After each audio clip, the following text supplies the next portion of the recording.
Mask, October 31st, 1984. Caleb hadn't planned to go to the Halloween party. He wasn't much for crowds or costumes, and he had a long day at work. But his friends insisted, promising it would be low-key, and finally, he relented.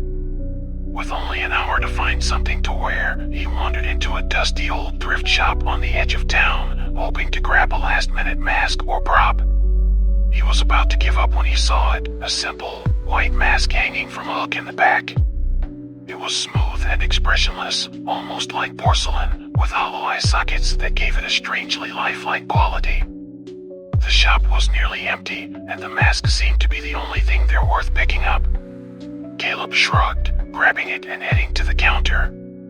The shopkeeper, an older man with thin, piercing eyes, barely looked at him as he rang up the purchase. "Take care with that one," he muttered, his voice barely audible. "Once it's on, it's hard to take off." Caleb gave him a half-hearted laugh, chalking the comment up to Halloween spirit, and left. That evening, Caleb slipped on the mask, adjusting it over his face. The fit was snug, almost too tight, and it clung to his skin in a way that felt strangely intimate. He looked at himself in the mirror, surprised by how different he looked. The mask transformed him, hiding his features and turning him into someone or something unfamiliar. He felt an odd thrill, a strange sense of power. With the mask on, he didn't feel like himself. He felt bolder, stronger, even a little sinister. Shrugging off the strange sensation, he made his way to the party, joining his friends and trying to enjoy the night. But as the evening wore on, Caleb began to feel different. It started subtly, just an uneasy feeling at the edges of his mind. But each time he caught his reflection in a mirror or a window, he noticed something strange. The mask looked different, darker somehow, the eye sockets deeper, the expression more intense.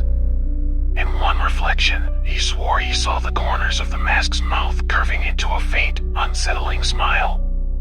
He told himself it was just a trick of the light, that he was imagining things. But each time he looked, the mask seemed to change, its expression growing darker, more twisted.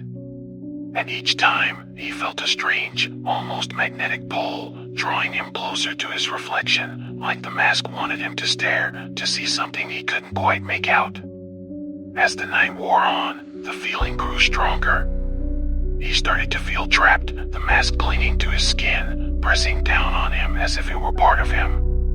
He reached up, trying to pull it off, but his fingers slipped over the surface, unable to get a grip. A surge of panic rose in his chest as he tried again, tugging harder, but the mask wouldn't budge. It felt fused to his skin, melting with him in a way that was impossible to explain.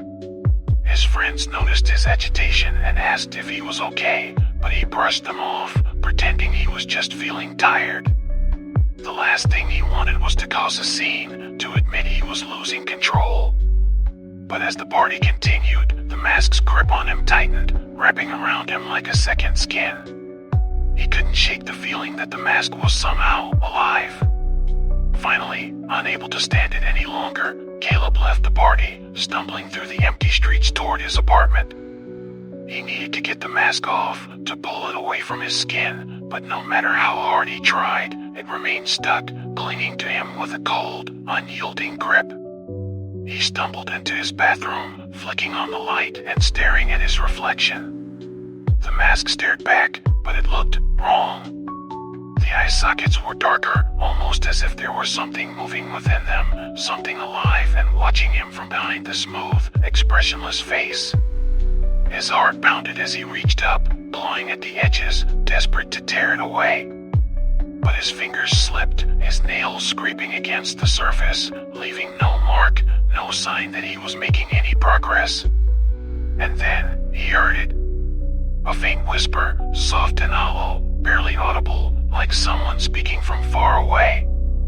"Stay with me." The voice was calm, almost soothing, but it sent a chill down his spine. He backed away from the mirror, his hand clutching his chest as he tried to catch his breath. The mask seemed to grow heavier, pressing down on him, suffocating him, binding him to a presence he couldn't see but could feel, lurking just beneath the surface. He tried to call for help, but the words caught in his throat, the mask tightening around his face, smothering his voice. He clawed at it, his fingers trembling, his breath shallow and quick as the voice continued, filling his mind with a dark, hollow echo. Stay with me, forever. In a final act of desperation, Caleb grabbed a pair of scissors, pressing the blade against the edge of the mask, trying to pry it off. But the scissors slipped, the metal scraping against the surface, leaving no scratch, no mark. It was as though the mask were made of something far stronger, something impervious to his attempts.